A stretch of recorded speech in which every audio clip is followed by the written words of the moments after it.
He was just my son, packing for a trip he'd planned for weeks, or so I thought. But when I leaned over to help him fold his favorite shirt, Paul whispered something that made my heart stop. I didn't know what to say, and yet, somehow, understood everything. Where are you watching us from tonight? Drop your city in the comments. I'd love to know where you're tuning in from. Let me tell you how it all started. It was late Sunday afternoon, and the house had that quiet hum to it, the kind that creeps in when something's about to change. Paul was heading back to Chicago the morning after spending 2 weeks with me in Georgia. He always said these visits were to unplug, but I knew he came to check on me, to make sure I was eating, walking, breathing, being okay, as he put it. I'd been doing better, truly. Ever since his father passed 4 years ago, life had been an uneven road, but I wasn't falling apart. Not anymore. The silence still pressed in at night, but I had my little routines, my garden, my books. And Paul? Well, he'd grown into such a thoughtful man, so much like his father in the kindest ways. Calm, protective, always watching out for me.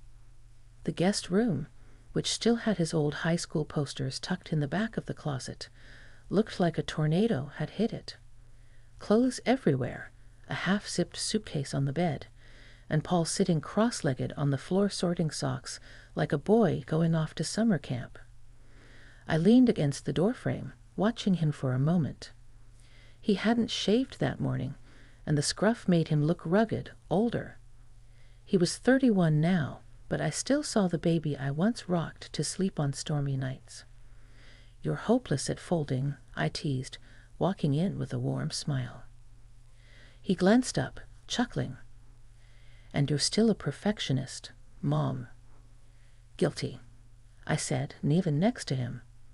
I picked up one of his shirts, the blue one with the little white birds he always wore when he needed a confidence boost, and began folding it neatly. He watched me for a few seconds longer than usual. "You know you don't have to do this," he said quietly. "I want to," I replied without looking up. "Let me take care of you for once. You take care of everyone else." He didn't answer that, and I didn't press. There was a soft comfort in the silence between us, the kind that only comes after a lifetime of shared memories, scraped knees, late-night chats, burnt Christmas cookies. I reached for another shirt, brushing his arm. That's when it happened. He leaned in slightly, close enough that I could feel the warmth of his breath near my ear, and whispered, "I almost didn't leave this time." I froze, fingers still on the fabric. "What?"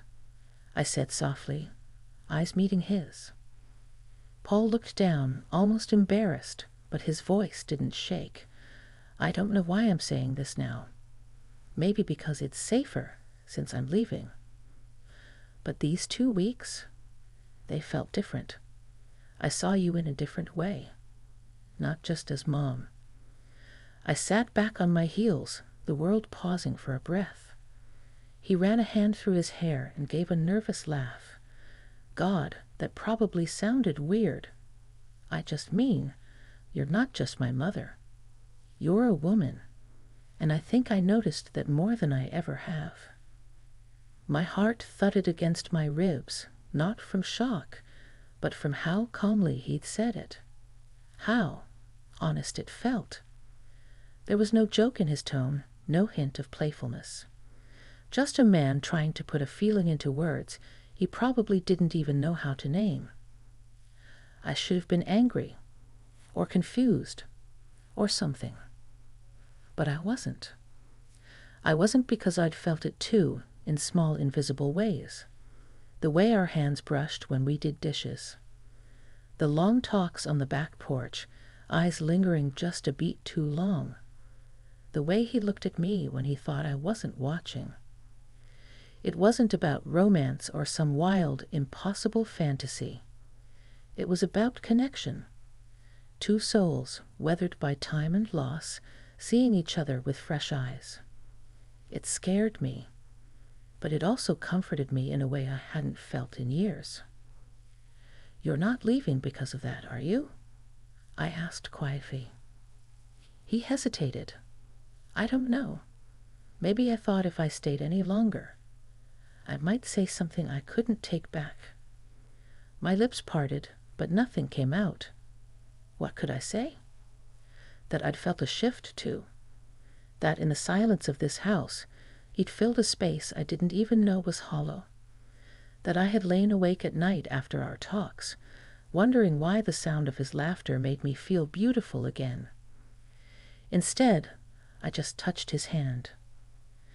"Let's not rush to label things," I said after a pause, voiced barely above a whisper.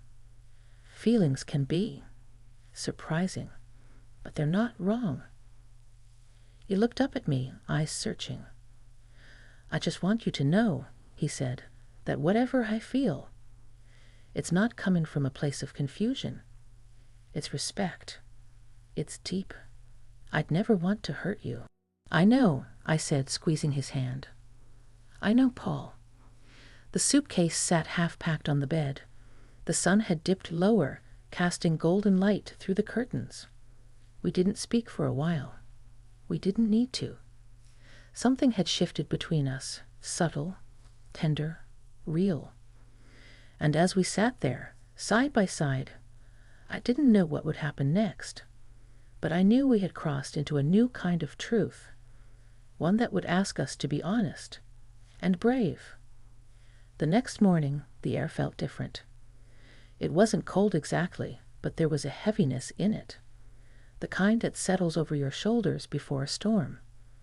I stood by the kitchen window in my robe, watching the sun rise through the mist that clung to the grass, a cup of tea warming my hands, but doing nothing for the chill crawling up my spine. Paul hadn't come down yet. After what he said last night, that gentle, quiet confession, sleep had been slippery. My mind replayed every word, every look, every moment in that cluttered guest room. Was it real? Did he really mean it? Was I crazy for not shutting it down instantly? But it wasn't disgust I'd felt. It wasn't shame. It was something softer, deeper, a kind of ache. Not from guilt, but from being seen, really seen, for the first time in what felt like forever. The kettle clicked, snapping me out of the spiral. I poured another cup just as I heard his footsteps on the stairs. Paul entered, still in the same sleep shirt, hair tousled, eyes puffy from a restless night. "Morning," I said, keeping my tone even. "Morning." His voice was low, careful. He walked toward the counter and reached for a mug, our arms brushing. That simple touch sent a shiver up my spine again, the way it had the night before. I didn't know what to do with this new awareness. All these years I had taken care of him, wiping his tears, patching scraped knees, making birthday pancakes in the shape of stars. Now here we were, two adults with history between us, and something else quietly blooming beneath it. I wasn't sure if he'd still want to talk," he said, stirring his coffee. "I wasn't sure either," I admitted. "But here we are." He leaned against the counter, mug in both hands. "Did I mess things up?" "No," I said. "But things have changed." He nodded, eyes fixed on the swirling cream in his cup. "It's just, I've been seeing you differently for a while now," he said. "At first I thought it was guilt or grief. Missing Dad. Missing connection. But the more time I spent with you, really spent, I realized it wasn't about anyone else. It was about you." I looked up at him slowly. "Me?" "Yeah. You've always been this steady presence, Mom. But lately, I see the woman behind all that. The woman who still laughs with her whole face, who sings along to records when she thinks no one's listening. The way your eyes soften when you're lost in thought. I see it. All of it. I swallowed. You're not just my son anymore, Paul. You're a man, and a good one. I think that's what's making this so confusing for me. He stepped closer, not to invade, not to push, just to be near. I don't want to confuse you. I just don't want to lie to you either. Not about this. I looked down into my tea, watching the little whirlpool at the center. Everything in me was spinning too, but at the core, there was calm. Like part of me had known this was coming. Not the details, but the shift, the closeness, the feeling of standing at a threshold. We're family, Paul, I said carefully. There are lines. I know, and I would never cross one you weren't okay with. Ever. There was such sincerity in his voice, I felt my defenses crumbling a little more. I don't know what I'm okay with yet, I admitted. His eyes searched mine. Can I show you something? I raised a brow. Right now? He nodded and walked toward the hallway, beckoning me with a tilt of his head. I followed, heart hammering in my chest, like I was chasing something secret. He led me to the guest room, still half messy from yesterday's packing. He picked up his tablet from the nightstand and pulled something up. A folder of pictures, not of his travels or friends, but of us. Photos from every visit over the last few years.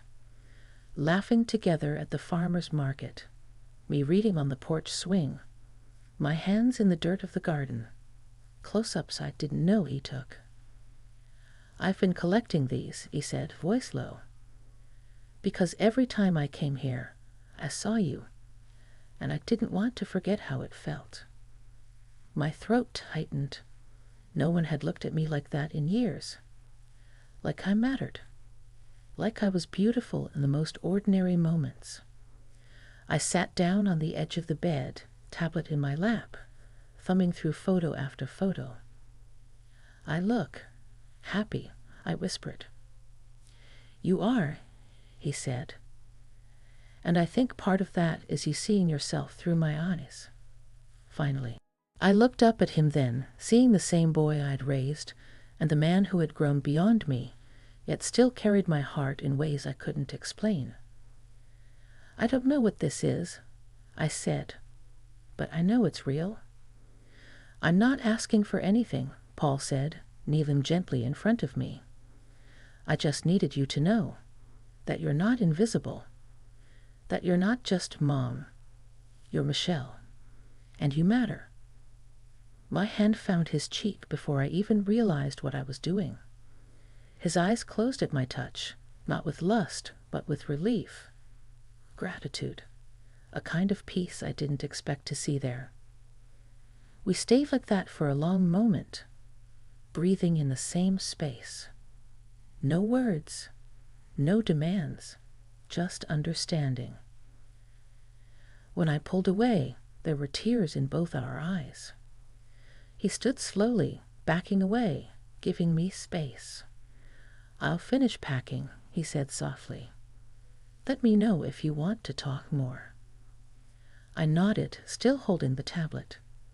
As he turned back to the suitcase, I glanced at the last photo on the screen. It was me, in the garden, sunlight in my hair, smiling at something he'd just said. It was the most alive I'd looked in years. And for the first time in a long while, I wondered what would happen if I let myself feel everything I had buried. The day stretched on like it didn't know what to do with itself. The sun rose high, but the warmth outside felt distant, almost irrelevant to the world we now inhabited inside the house. I kept myself busy in the kitchen, chopping vegetables I wasn't hungry for, cleaning a counter that was already clean, wiping down the stuff-it-up twice. Paul hadn't said much after that morning. He'd stayed upstairs mostly, finishing his packing, making calls, typing away on his laptop. But I could feel him in the house, the weight of his presence, the tension that clung to the air like humidity before a summer storm. Around noon, I sat on the back porch with a glass of iced tea, watching the birds fuss in the feeder. My heart hadn't stopped fluttering all morning, like it was pacing back and forth inside my chest, waiting for a decision I didn't know how to make. What was this feeling? It wasn't just attraction. No, it was something more intricate, deeper, emotional. It was knowing someone so thoroughly for so long that even the slightest change between you was seismic. Paul wasn't just a visitor anymore. He wasn't just my son. Somehow, through time and grief and shared silence, he had become a mirror, one that saw me clearer than I saw myself. The screen door creaked open behind me. "Hey," he said gently. "Hey." He sat beside me, close, but not touching. We both stared out at the yard like it held the answers we were afraid to speak aloud. "I was thinking," he said, "maybe I'll delay my flight." I turned to look at him. "Why?" He met my eyes. "Because I don't want to leave you in the middle of all this. I said too much, dropped too much on you." "You were honest," I said. "That's not a crime." He leaned forward, elbows on his knees. "Yeah, but I didn't give you a chance to breathe before changing everything." I was quiet for a moment. The cicadas buzzed lazily in the trees. I sipped my tea. "You know what the hardest part has been," I finally said. He looked at me, waiting. "Being seen again. Really seen. After your dad died, I stopped being a woman in my own eyes. I was just his widow, your mother, someone who folded laundry and went to bed early. I thought that part of me, the part that wanted affection, admiration, touch, had withered away quietly without anyone noticing." Paul didn't interrupt. He just listened, closely, fully. "But then you said what you did, and something woke up inside me. Not just because you said it, but because I felt it too. Not just now, before, slowly, over time. And I didn't want to look at it, but I see it now." His voice was soft, raw. "I see it too, every day I'm with you." We sat there, side by side on the old porch swing, the breeze brushing across our skin like a hesitant whisper. I closed my eyes and let the quiet fill the space. Then he reached out, gently, carefully, and placed his hand over mine. It wasn't demanding. It wasn't suggestive. It was grounding. And I didn't pull away. Instead, I turned my palm upward and laced my fingers through his. A simple, silent gesture. A moment of mutual acceptance. "You've grown into such a strong man," I whispered. "Kind, thoughtful. You've taken care of me more than I've taken care of myself these past few years." "I just wanted you to feel loved," he replied, his thumb tracing slow, light circles on the back of my hand. "Because you deserve that, more than anyone." We sat there for what could have been hours, lost in the warmth of each other's presence, not trying to label anything or make sense of what was happening. Eventually, we moved inside. The afternoon sun cast long golden streaks across the hallway floor as we walked toward the living room. I sat on the couch while he started a fire in the old stone hearth, a little tradition of ours, even in summer. It wasn't about warmth. It was about comfort. Home. He sat next to me, this time closer than before. His thigh pressed gently against mine, and I could feel the heat of his skin through the soft fabric of his jeans. "I don't know what this is," I murmured. "I don't know what it means." "We don't have to know yet," he said. "But I want to be here, with you, for however long you want me to be." His words unraveled something inside me, the knot of fear, of shame, of all the rules and roles I had boxed myself into. "I want you here," I said before I could talk myself out of it. His eyes softened, and he reached up, brushing a loose strand of hair from my cheek. That small touch sent a ripple of warmth through me, not just physical, but emotional, a stirring I hadn't felt in years. He leaned forward slightly, his face inches from mine. "May I?" he asked, not demanding, not assuming, just asking. I hesitated for a heartbeat. Then I nodded. His lips met mine with the gentlest pressure, tentative, searching, full of unspoken emotion. It wasn't a kiss of lust. It was a kiss of reverence, of trust, of rediscovery. When we parted, our foreheads rested together, breathing softly in sync. "I don't want to lose what we have," I whispered. "You won't," he said. "I'll guard it with everything I have." That night, we didn't cross any lines. We didn't rush into something just because of a moment's impulse. We simply curled up on the couch, my head on his shoulder, his arm wrapped around me, the fire crackling quietly beside us. I fell asleep there, wrapped in a safety I hadn't known I needed, not because of the past, but because of what we were building now, something honest, something slow, something built on respect and emotion. And as I drifted off in that cocoon of warmth and acceptance, I realized something.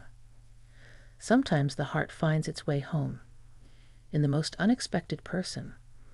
The morning came slowly, filtered through gauzy curtains, and the scent of coffee drifting from the kitchen. I blinked awake, still nestled into the curve of Paul's arm, the blanket from the couch draped loosely over us. His chest rose and fell in a gentle rhythm beneath my cheek. It was still early. That soft, golden hush before the world begins speaking again. I stayed there for a while, listening to the sound of his heartbeat, feeling the weight of his arm around my shoulders. My mind had questions, of course, but my body felt still, grounded, peaceful in a way I hadn't experienced in years. Eventually, he stirred. "Hey," he murmured, voice gravelly with sleep. "Hey," I replied, lifting my head to meet his eyes. They were soft and clear, steady. He brushed a strand of hair off my forehead and smiled, warm and without hesitation. I could wake up like this forever. My heart tightened with that strange mix of joy and guilt I hadn't quite worked through yet. But I didn't pull away. I sat up slowly, stretching as the early sun lit the room in soft amber. "Coffee's already brewed," he said. "I set the timer last night." "You always think ahead," I said, standing and wrapping the blanket around my shoulders like a shawl. He followed me into the kitchen, barefoot and comfortable, as if he'd lived here all his life. In many ways he had.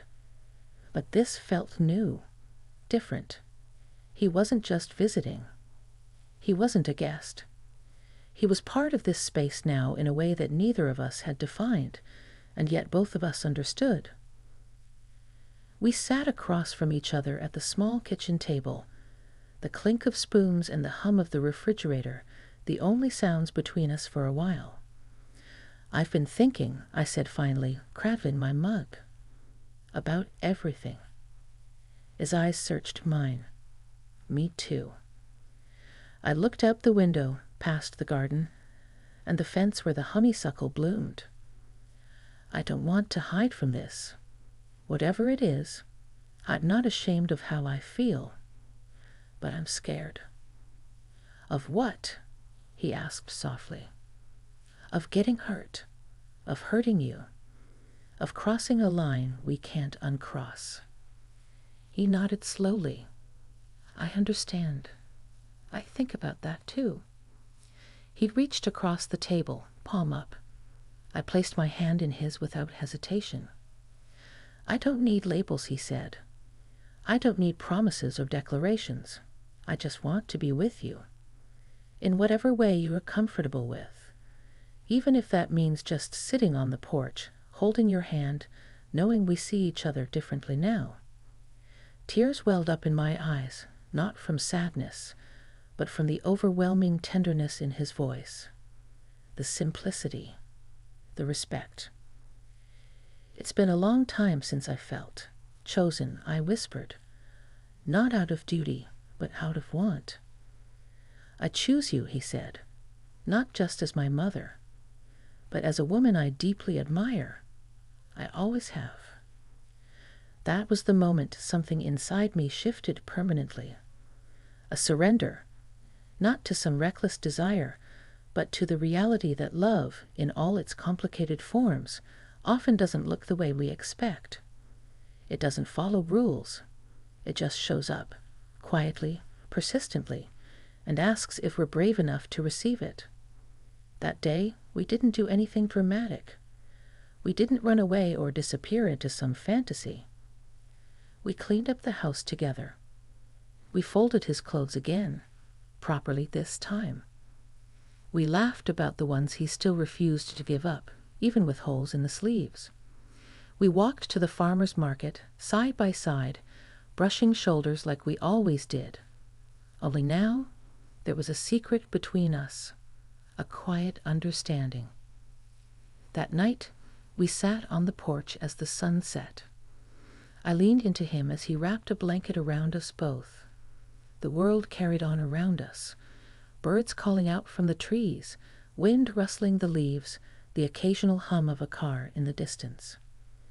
"Will you come back sooner this time?" I asked, voice barely above a whisper. "I don't think I can stay away long," he replied. "Not after this." I nodded, my cheek resting against his shoulder. "Then I'll leave the porch light on." We stayed there long after the stars came out, the silence between us no longer uncertain, but sacred. We didn't need to rush forward or define what tomorrow held. We had this moment, this closeness, this truth. Over time, things didn't get easier. There were moments of doubt. There were things we chose not to share with others. Some days I questioned everything, but he never made me feel wrong. He never made me feel less than cherished. And slowly, my fear gave way to trust. Paul didn't just help me pack away grief and loneliness. He helped me unpack something I had long buried, the belief that I could still be seen, still be loved, not just as a mother, but as a whole woman. And that changed everything. Thank you for listening to my story. If it stirred something in you, no matter how quiet, I hope you let it grow. Because sometimes the heart doesn't follow the map. It follows the connection. And if we're lucky, we find our way to something we didn't even know we needed. Now tell me, where are you watching from?